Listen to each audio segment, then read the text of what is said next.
Selamat malam, salam sejahtera. Terima kasih karena bersama dengan saya di Nazilin Unity Channel. Beberapa waktu yang lepas, beberapa hari yang lepas, kita ikuti satu pendedahan daripada Anwar Musa yang pada pendapat saya tidak perlulah beliau gunakan untuk pilihan raya kali ini.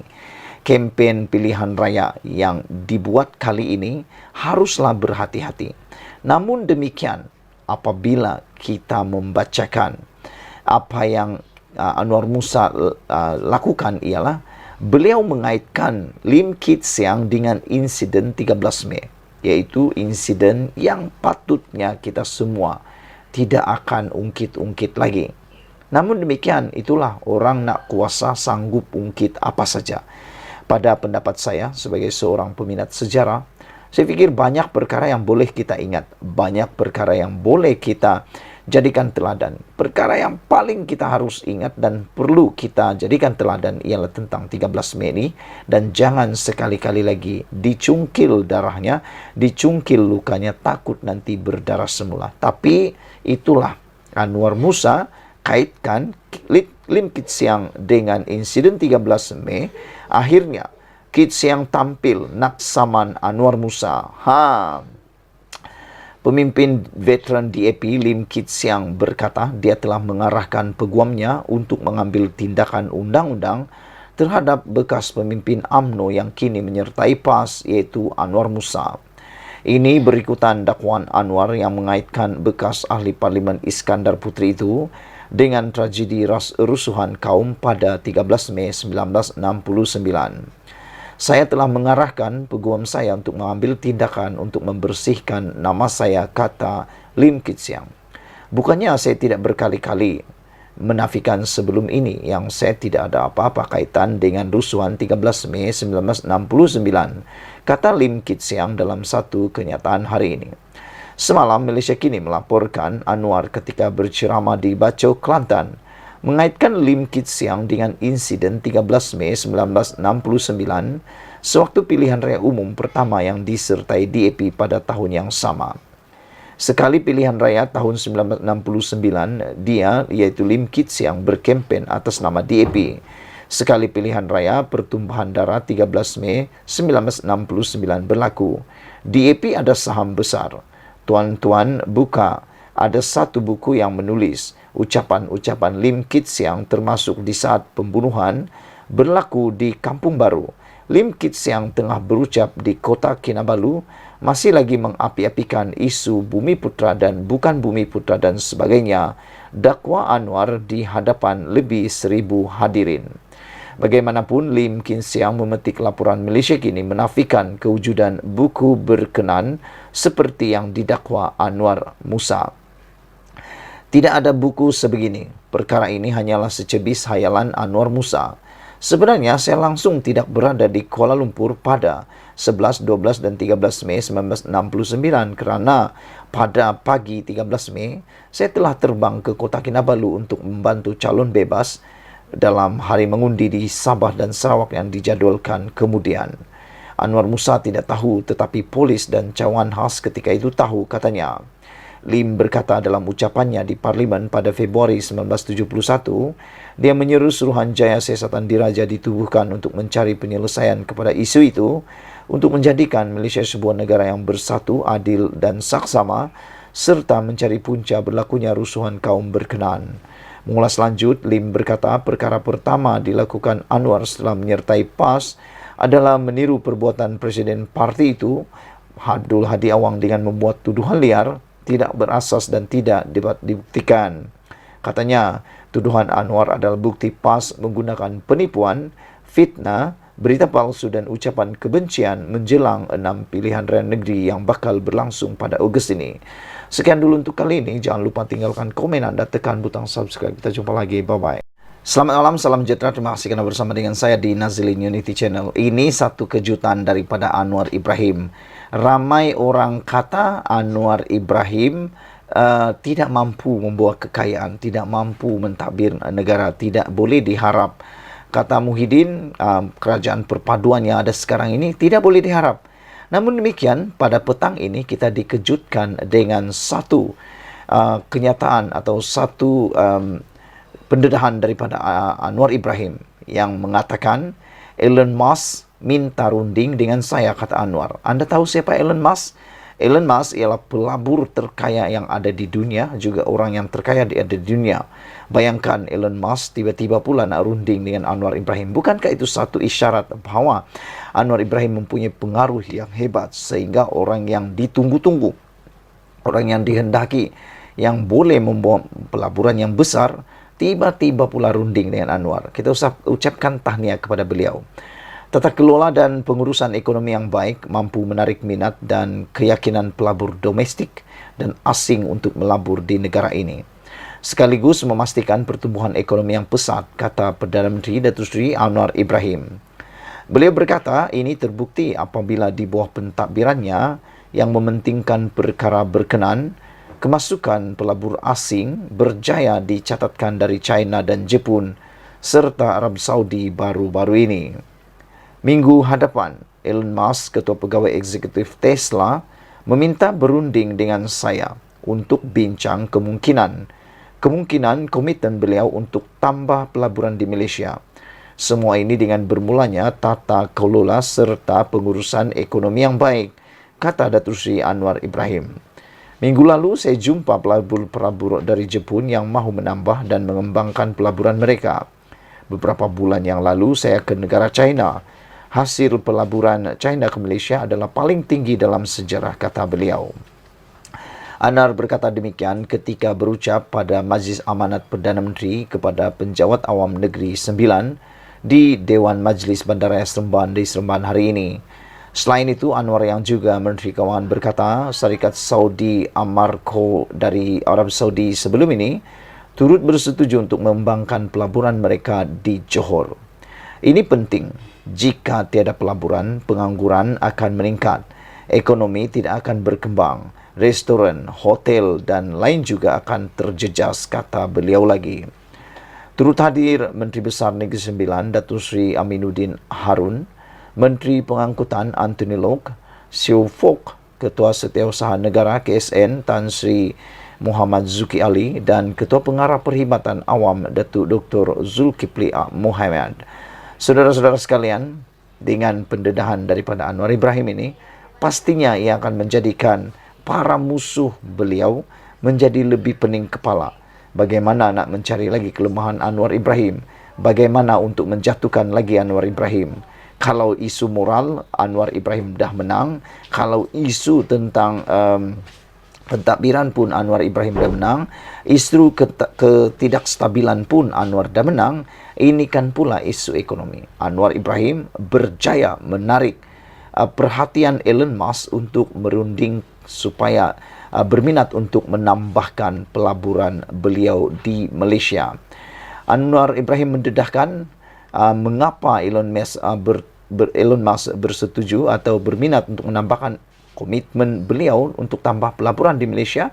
Ini semua bermula daripada tata kelola serta pengurusan ekonomi yang baik. Kita ucapkan tahniah syabas kepada Anwar Ibrahim kerana telah berjaya menjadikan Malaysia sekali lagi kuasa rantau Asia Tenggara Harimau Malaya. Ikuti terus ulasan selepas ini. Selamat petang, salam sejahtera. Terima kasih kerana bersama dengan saya di Nazilin Unity Channel. Kemarin, Sanusi keluarkan satu kenyataan berkaitan dengan MCA dan MIC yang mana beliau mencadangkan supaya MCA dan MIC keluar daripada UMNO atau Barisan Nasional. Dan juga sertai Perikatan Nasional, itu persoalan besar yang MCA akan jawab pada malam ini. Sebelum kita teruskan ulasan pada malam ini, jangan lupa tinggalkan komen anda, tekan butang subscribe. Saudara-saudara sekalian, persoalan adakah MCA akan menyertai PN akhirnya terjawab petang ini dengan satu perkataan sahaja, iaitu no. Presiden MCA Wee Ka Siong tidak berhasrat untuk melayan pelawaan PN supaya MCA dan MIC menyertai gabungan itu. Dalam ciapannya hari ini, Wee Ka Siong berkongsi laporan berita tentang jemputan Sanusi dan menjawab ringkas no, tidak. Sanusi menghulurkan undangan itu susulan kenyataan MCA dan MIC bahawa mereka tidak akan menyertai pilihan raya negeri akan datang. Penolakan tegas itu senada dengan pendirian Setiausaha Agung Parti Berkenan, Chong Sin Woon, yang berkata, MCA tidak ada rancangan sedemikian untuk meninggalkan Barisan Nasional. Katanya, keputusan untuk tidak bertanding pada pilihan raya negeri tidak ada kaitan dengan komitmen MCA kepada BN. Oleh itu, tidak timbul soal menyertai pakatan lain, katanya kepada Malaysia Kini. Terdahulu, Senator MCA T. Lian Ke berkata, keputusan parti untuk tidak bertanding adalah satu pengorbanan bagi memastikan pilihan raya negeri tidak akan dicemari dengan retorik perkauman dan agama yang memecah belahkan itu. Pilihan raya negeri akan diadakan di 6 negeri, yaitu Negeri Sembilan, Selangor, Pulau Pinang, Kedah, Terengganu dan Kelantan. Suruhanjaya Pilihan Raya SPR telah menetapkan hari pengundian serentak pada 12 Ogos ini, yang adalah kali pertama bekas seteru BN dan Pakatan Harapan PH akan bertanding sebagai rakan sekutu. Saudara-saudara sekalian, pada pendapat saya, ini jawapan yang tepat daripada Wee Ka Siong. Apabila Sanusi kata PN sedia beri MCA, MIC kerusi campuran jika keluar Barisan Nasional. Itu penyataan daripada pengarah pilihan raya PN tidak menolak MCA dan MIC tidak bertanding PRN sebagai isyarat bantahan terhadap Zaid Hamidi sebagai pengurusi BN. Sanusi berkata, PN, Perikatan Nasional, sedia beri MCA dan MIC kerusi campuran jika keluar BN. Saudara, saya tidak percaya dengan apa yang dikatakan oleh Sanusi ini kerana menurut Muhyiddin Yassin, semua pembahagian kerusi telah pun sah, telah pun selesai. Jadi bagaimana mungkin MCA dan MIC tiba-tiba boleh pula mendapat kerusi daripada Perikatan Nasional sekiranya mereka keluar daripada Barisan Nasional? Ini hanya satu pancingan yang mana tidak akan berhasil. Kerana bayangkan, bos dah kata semua kerusi dah dibagi-bagi, selesai dibagi-bagi. Tapi tiba-tiba ada seorang ni mengatakan boleh pula beri kerusi kepada MCA dan MIC. Bagaimana dengan calon-calon lain? Bagaimana dengan parti lain yang telah pun sah mendapat kerusi tersebut? Ini pasti akan menyakitkan hati dan juga akan mengguris perasaan parti tersebut. Oleh sebab itu, adalah amat baik apabila Wee Ka Siong, Presiden MCA, telah menjawab dengan tegas bahawa mereka tidak akan melayan jemputan Sanusi dengan menjawab ringkas no untuk menyertai Perikatan Nasional. Jadi bolehlah kata, teruslah bermimpi untuk Sanusi supaya jangan berharap lagi MCA dan MIC menyertai Perikatan Nasional. Ikuti terus ulasan selepas ini. Anwar memberikan satu lagi kata-kata paling panas, paling mencuit hati. Pas. Apabila beliau kata, adakah kerana tak berjubah, serban, saya anti-Islam soal Anwar Ibrahim? Perdana Menteri Anwar Ibrahim membidas kritikan dan tuduhan beliau dan kerajaan perpaduan anti-Islam. Anwar mempersoalkan bagaimana tuduhan itu dibuat, sedangkan peruntukan untuk Islam lebih tinggi berbanding kerajaan terdahulu. Bagaimana nak kata kita anti-Islam? Di mana bahagiannya? Di mana kata Anwar Ibrahim? Kerana saya tak berjubah dan serban, katanya dalam Majlis Amanat Perdana Menteri kepada Pejabat Awam Negeri Sembilan hari ini. Saudara-saudara sekalian, apabila Anwar mengatakan perkara ini, ianya menjadi amat menarik. Kerana kita tunggu jawapan daripada musuh politik Anwar Ibrahim yang seringkali mengatakan kerajaan perpaduan pimpinan Anwar Ibrahim ini ialah anti-Islam.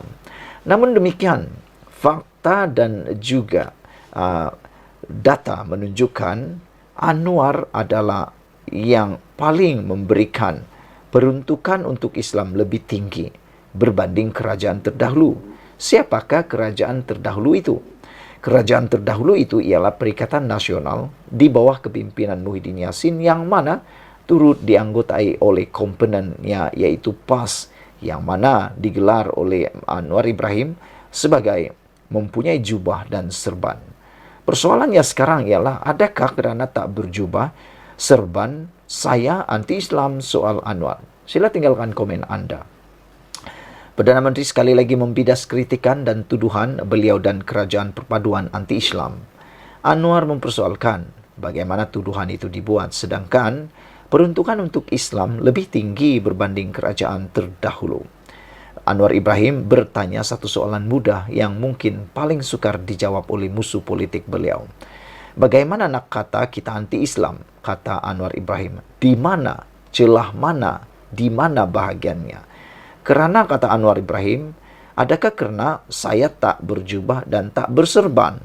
Katanya dalam satu majlis amanat Perdana Menteri kepada pejabat awam di Negeri Sembilan hari ini. Saudara-saudara sekalian, sebelum kita teruskan ulasan kali ini, mohon kiranya Anda tinggalkan komen Anda. Adakah Anda rasa Anwar Ibrahim ini yang mana dikritik kononnya adalah anti-Islam? Perdana Menteri membidas pengkritik itu.